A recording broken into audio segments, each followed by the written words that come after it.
Jayden Daniels and Lamar Jackson come through as dual threats, but Justin Herbert and Baker Mayfield flop on the big stage. It's time to break down the best and worst of Wildcard Weekend so far on this edition of Locked On Fantasy Football.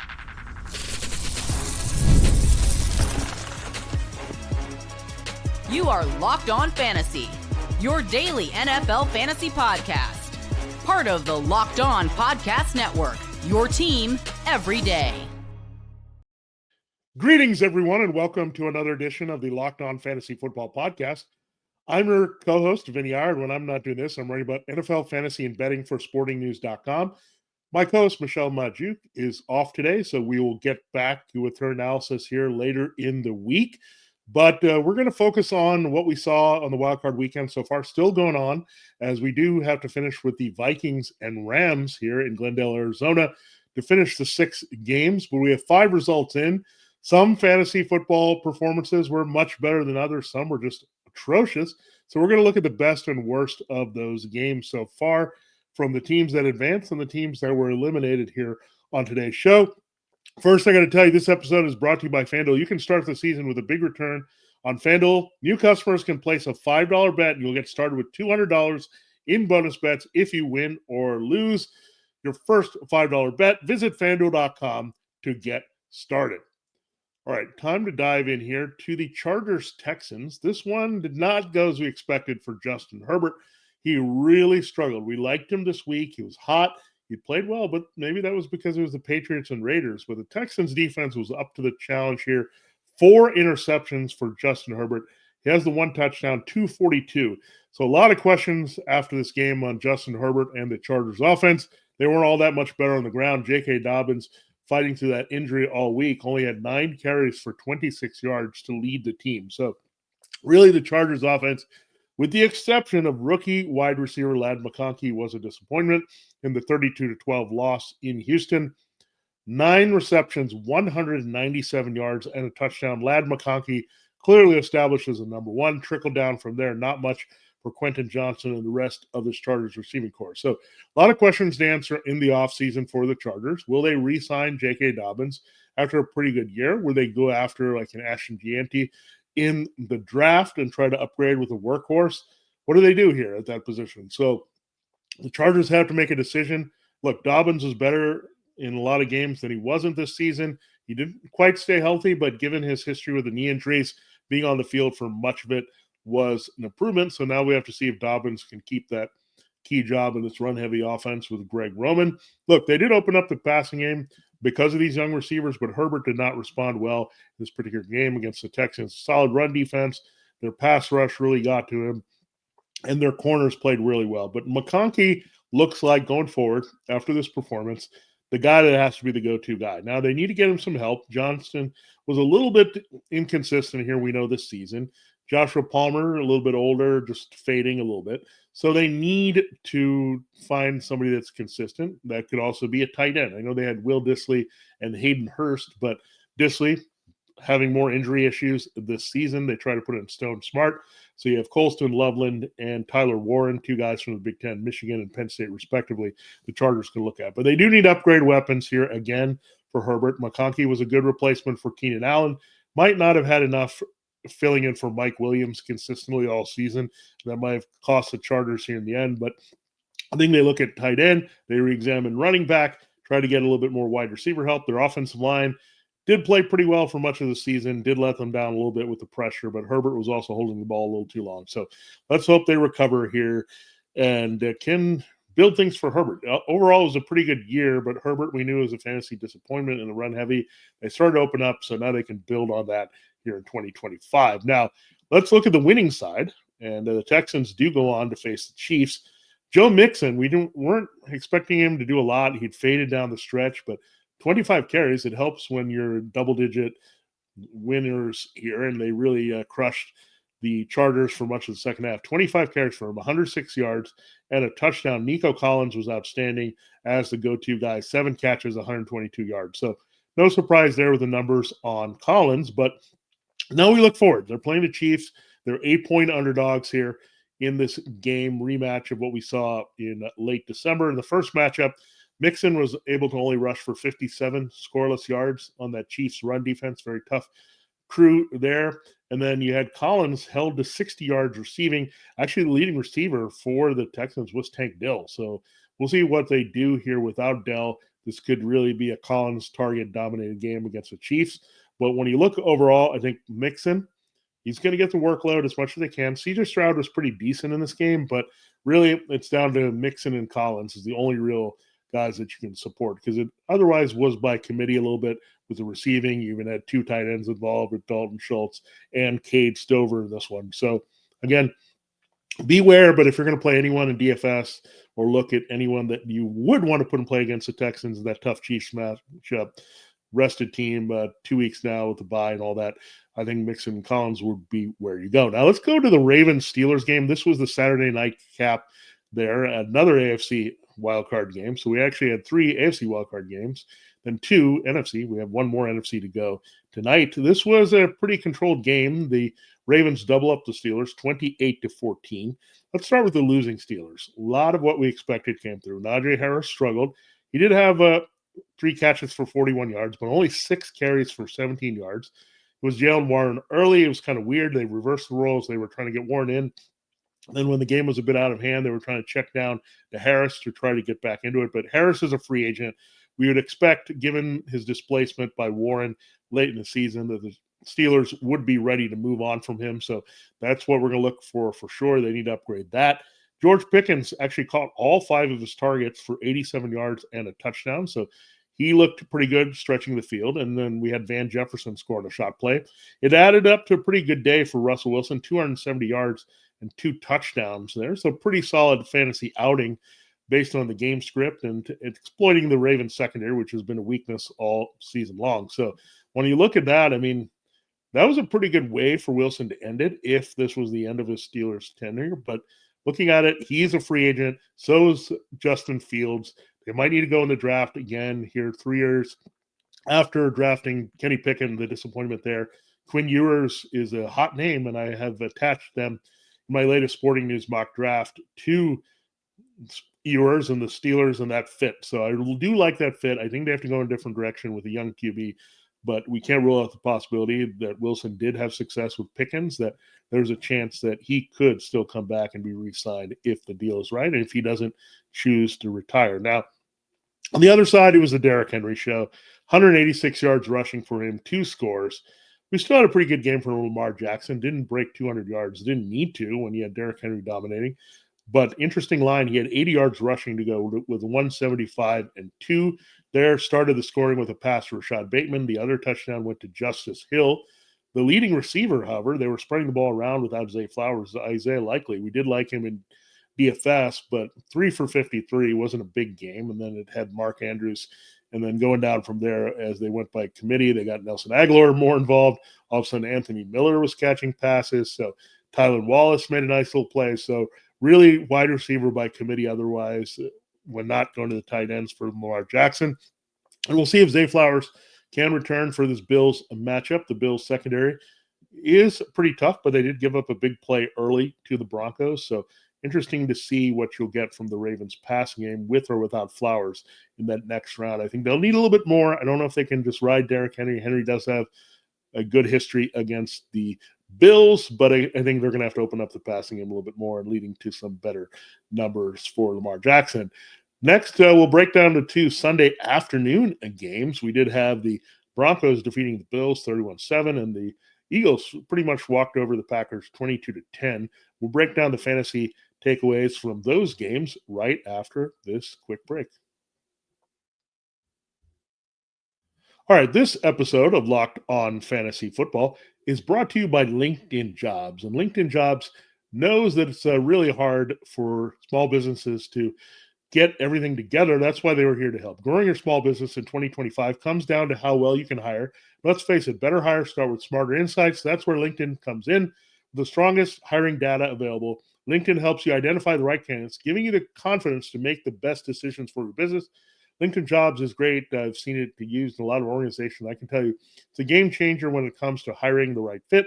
Small businesses are wearing a lot of hats, so every hire is crucial. LinkedIn gets that. That's why they connect you with the best candidates using data you won't find anywhere else, from unique skills, and interests to the connections you share. LinkedIn helps you find the right person for the job. In fact, 72% of small businesses say LinkedIn has helped them find high-quality candidates. Check it out. You can only get there with experience, and a LinkedIn job is going to have the savvy you need to do to get the right hire. That's going to help you feel confident when you pull the trigger on your next hire. Hire smarter this year and find your next great hire on LinkedIn. Post your job for free at linkedin.com/LockedOnNFL. That's linkedin.com/LockedOnNFL to post your job for free. Terms and conditions do apply. This episode of Locked On Fantasy Football is also brought to you by Prize Picks. We still have a few good ones in play for tonight. We like the Justin Jefferson Puka Nacua combo to really break through and easily get to 200 together tonight as the top receivers for the Vikings and Rams, respectively. So you can make your own plays on Prize Picks. There's one more game, so definitely you have a lot to pick from there. Playoff time, and you want to make the most of these final weeks of the football action. That's where Prize Picks is going to help you. If you love football and want a chance to win real money while watching the game, especially one tonight, Prize Picks is the place for you. It's the best place to turn your sports opinions into cash with daily fantasy player projections. You just simply pick more or less player stats, such as total passing yards or rushing touchdowns, for a shot to win up to 10 or 1,000 times the money. That's right, 1,000 times the money. You can make your picks in less than 60 seconds. And whether you're looking for a flex play to boost your payout, want to cash out quickly, Prize Picks has got you covered with more than 10 million members and billions in winnings. It's clear that people are loving Prize Picks. Just check it out now at Prize Picks. More or less for the Vikings-Rams game, we'll have our Prize Picks of the week for the divisional playoffs on Friday's show, Michelle and I. So check that out. Here's a special offer for you, Locked On Fantasy Football listeners. Download the app today and use the code LOCKEDONNFL to get $50 instantly after you play your first $5 lineup. That's Prize Pick. Run your game. Download the app today. Again, use the promo code LOCKEDONNFL to get $50 instantly after you play your first $5 lineup.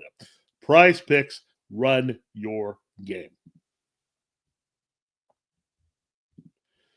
All right, it is time to continue the show and look at the games that were played on Sunday afternoon on Wild Card Weekend. Again, we have one more game tonight, Vikings-Rams. A lot of action you can get in on there.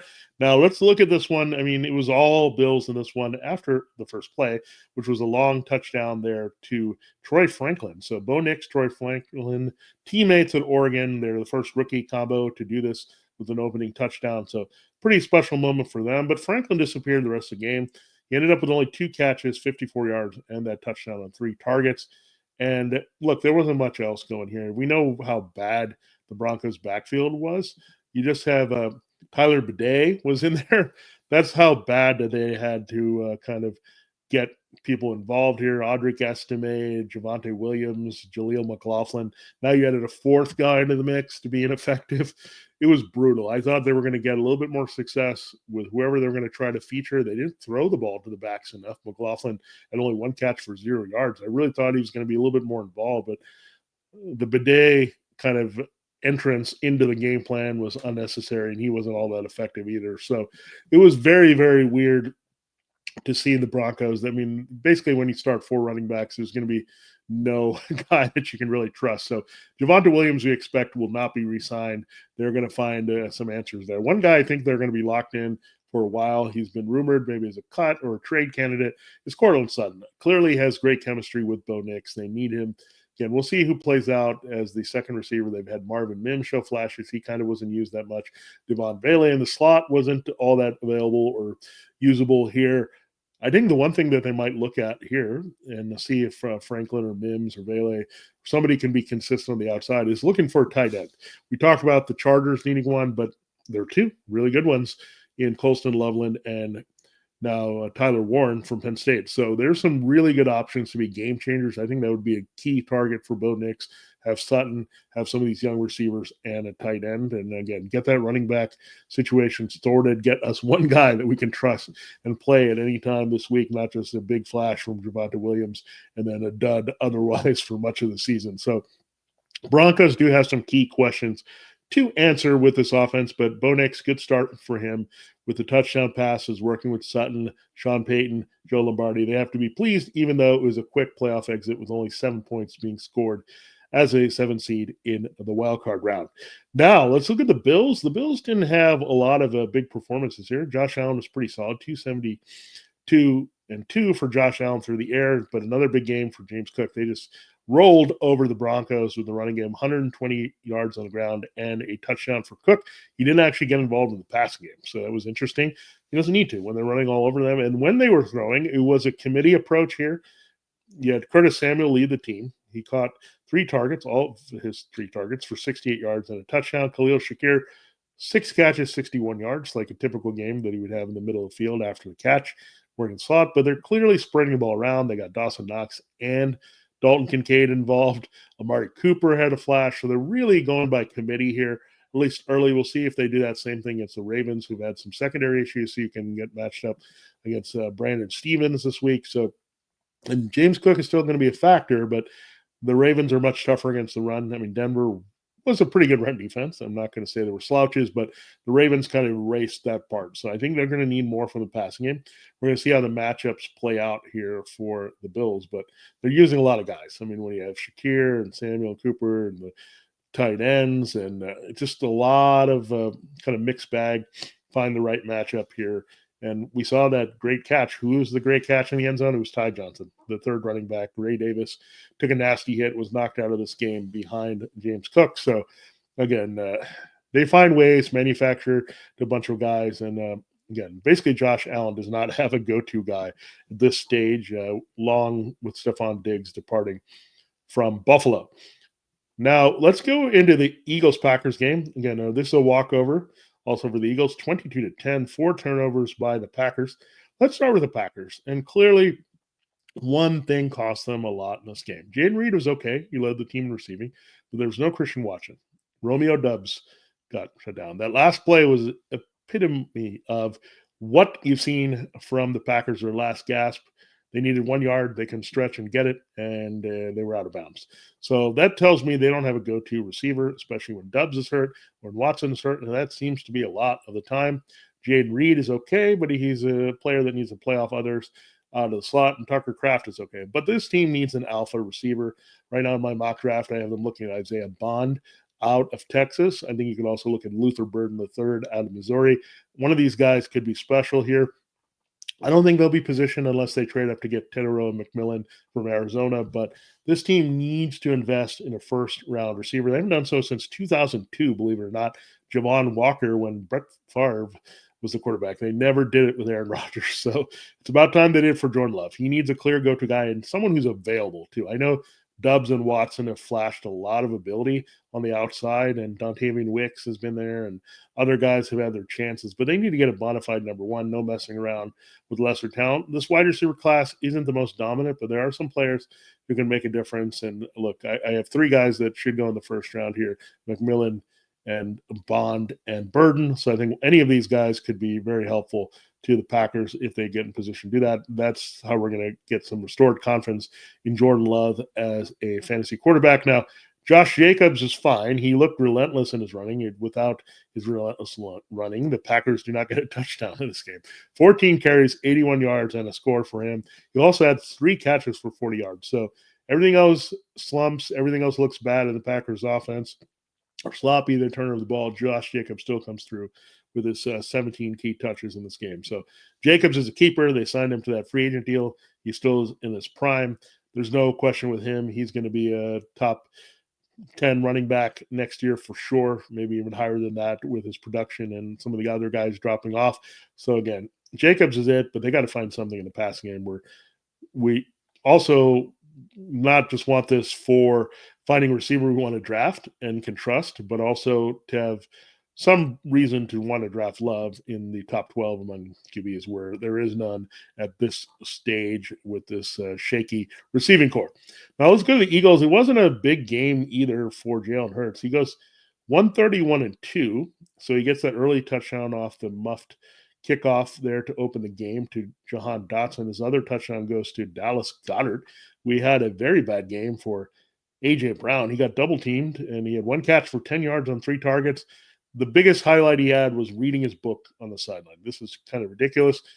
I thought he was going to have a potential big game here without Jair Alexander, but what the Packers did was double team him in all game, but it's still not an excuse in a game like this where he only gets 3 targets. Like, get him going. You need him going.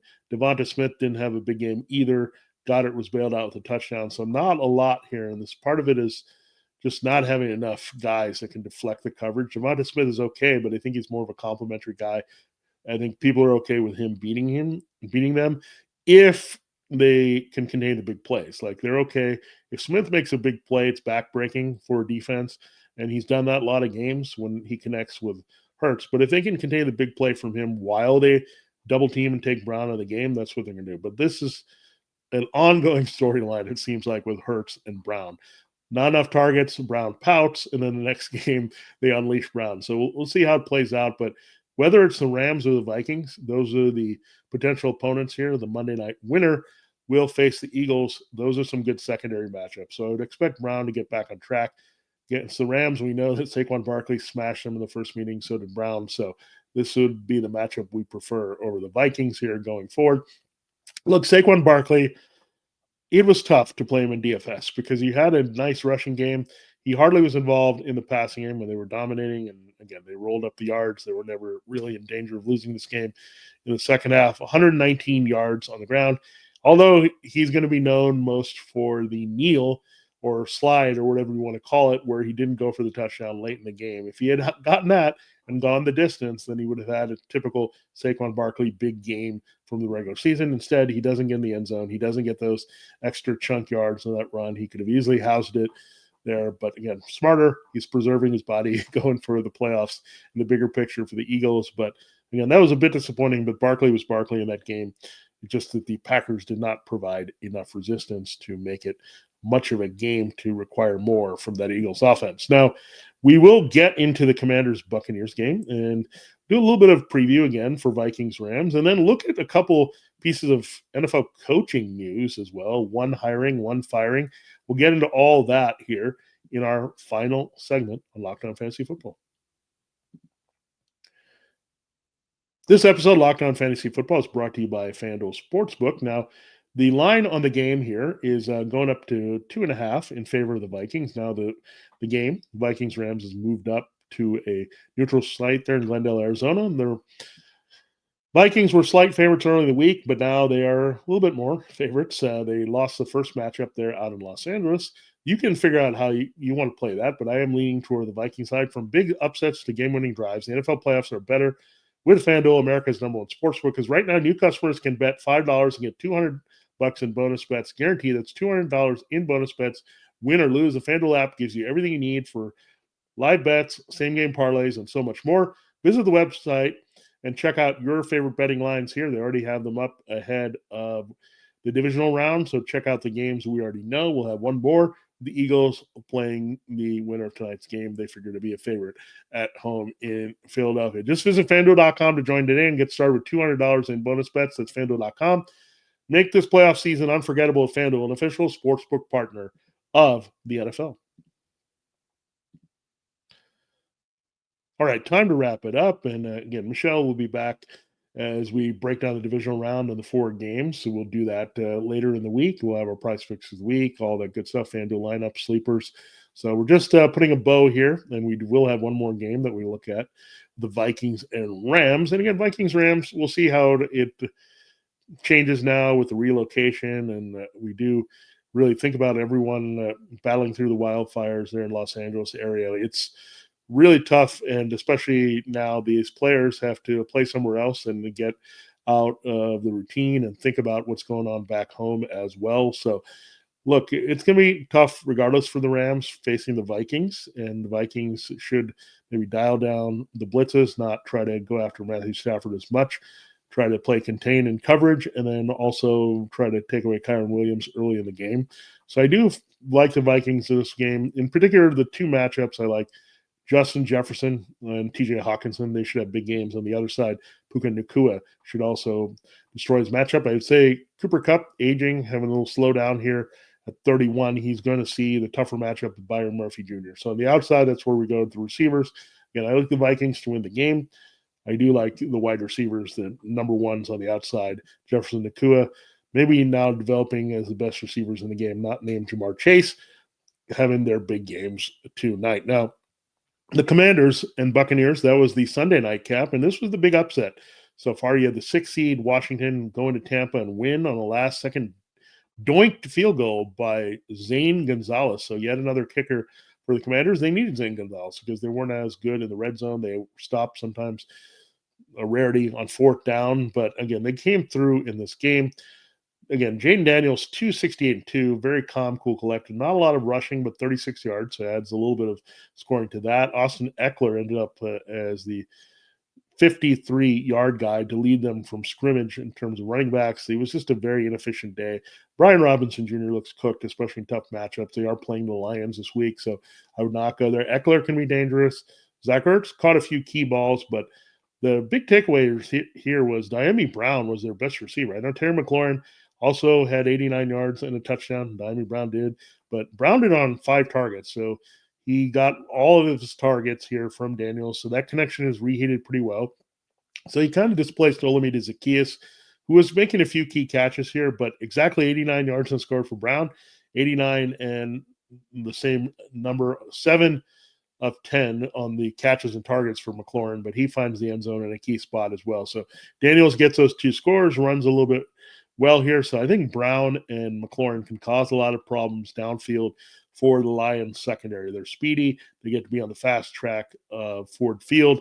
And I think, look, he was unfazed, Daniels, and you'll go in there. I just do not like Brian Robinson Jr. at all. I think you're going to have to pass if you're the Commanders to win this game. The way that they can run, again, was with Daniels. So, again, a lot of momentum and upside going in to Detroit with Washington, and I expect a high-scoring game and them to have a lot of fantasy success, whether they're trailing or in it close or leading there against the Lions. Now, the Buccaneers, look, good ending for the season for Bucky Irving, 77 yards rushing.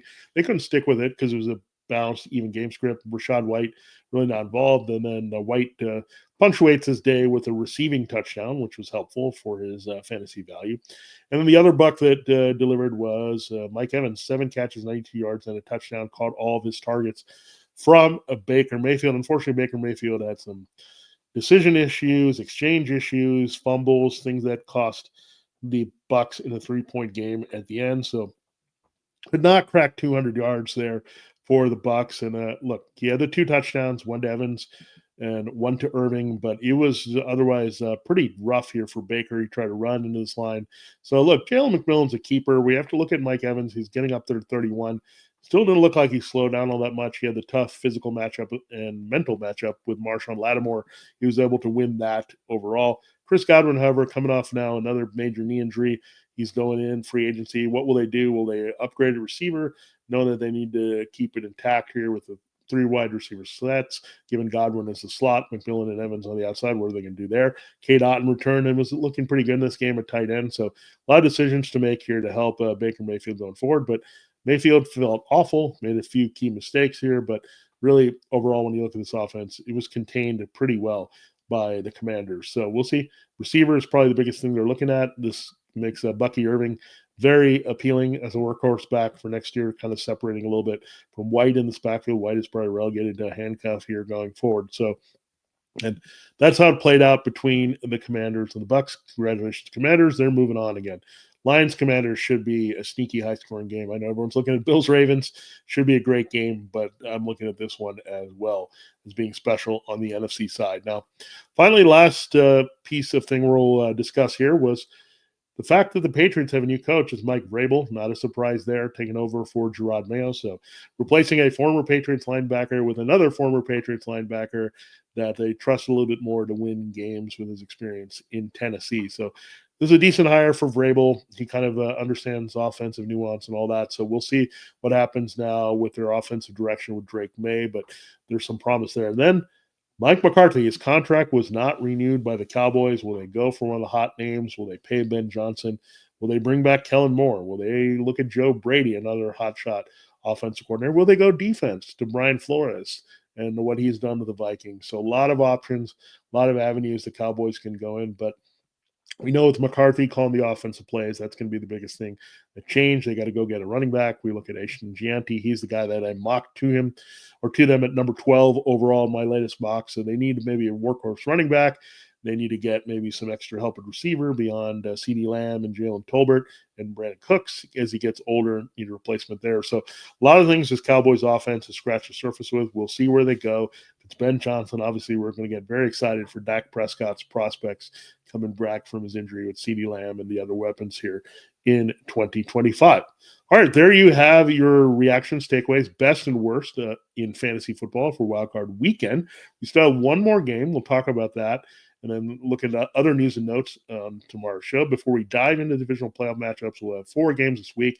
Yeah, they're dwindling fast. We have 4 this week, and then we get down to 2 of the conference championships, and then just 1 at the beginning and the end. So you want to get on the fantasy action, and we'll be there the whole way for you when they crown the champion in New Orleans. So thanks again for making Locked On Fantasy Football your first listen day. Check out all our great shows, including Locked On NFL.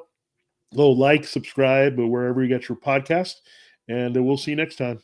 Bye, y'all.